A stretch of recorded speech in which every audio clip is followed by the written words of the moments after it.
नमस्कार, मैं हूं केशव तिवारी और अलग अंदाज में रहती हैं खबरें हमारी। सतना शहर का यातायात सुधारने के लिए कलेक्ट्रेट में मीटिंग हुई। बड़ी बड़ी योजनाएं बनी, बड़े बड़े दावे किए गए। नगर निगम वाले अतिक्रमण हटा देंगे, यातायात वाले चालान काटेंगे, ओवरब्रिज में बस सवारी नहीं बैठा पाएंगी, ऑटो वाले अराजकता नहीं फैला सकेंगे, रोड के किनारे बस खड़ी नहीं होगी, सड़क के किनारे बनी लाइन के पास जो भी गाड़ी लाइन के बाहर खड़ी मिलेगी उन्हें क्रेन से उठाया जाएगा।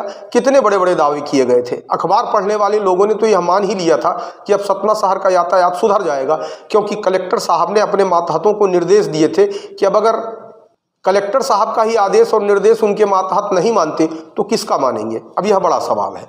अतिक्रमण शहर में जैसा था वैसा ही है। ऑटो की अराजकता जिस तरीके से शहर में पहले थी उसी तरीके से अराजकता बनी हुई है।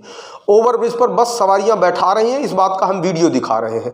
सड़क के किनारे बस उसी अंदाज में खड़ी हो रही हैं जिस अंदाज में खड़ी हो रही थी। यदि कोई व्यक्ति झूठ बोलता है तो लोग उससे नाराज हो जाते हैं, लेकिन इस देश का बड़ा दुर्भाग्य है कि नेता रोज झूठ बोल रहे हैं, अधिकारी रोज झूठ बोल रहे हैं, उसके बाद भी बड़े बड़े अखबार उस झूठ को रोज फोटो लगाकर इसी तरीके से छापते हैं जैसे अधिकारी और नेता गीता का ज्ञान दे रहे हैं। सत्यवादी हरिश्चंद्र यही है।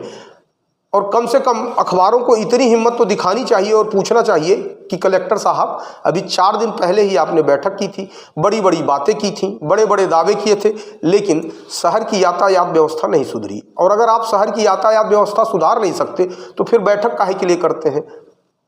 उस बात का ढिंढोरा अखबारों में क्यों पीटते हैं कि हमने यातायात सुधारने के लिए बैठक की और अब यातायात व्यवस्था सुधर जाएगी। सवाल यह उठता है कि यातायात व्यवस्था सुधारने की जिम्मेदारी जिन लोगों के ऊपर है वह 24 घंटे में करते क्या है। कलेक्टर साहब ने कहा था कि व्हाट्सएप ग्रुप बनाया जाएगा, एक दूसरे से संवाद करिए, दिन भर की योजना बनाइए। सारी बातें हवाई साबित हो रही हैं। सतना की जनता तो नेताओं से कोई उम्मीद करती नहीं, थोड़ा बहुत उम्मीद अधिकारियों से करती है, लेकिन जिस तरीके से अधिकारी योजना बनाते हैं, फिर समीक्षा बैठक करते हैं, फिर बैठक में डांट देते हैं, बस यही मामला जाकर खत्म हो जाता है।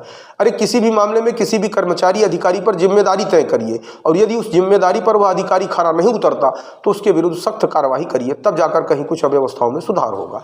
आपको हमारी खबरें कैसी लगती हैं कमेंट बॉक्स में आके कमेंट कर सकते हैं, लाइक कर सकते हैं, शेयर कर सकते हैं। और यदि आपको हमारी खबरें अच्छी लगती हैं तो विशाल खबर चैनल को सब्सक्राइब कर हमें अपना आशीर्वाद जरूर प्रदान करें।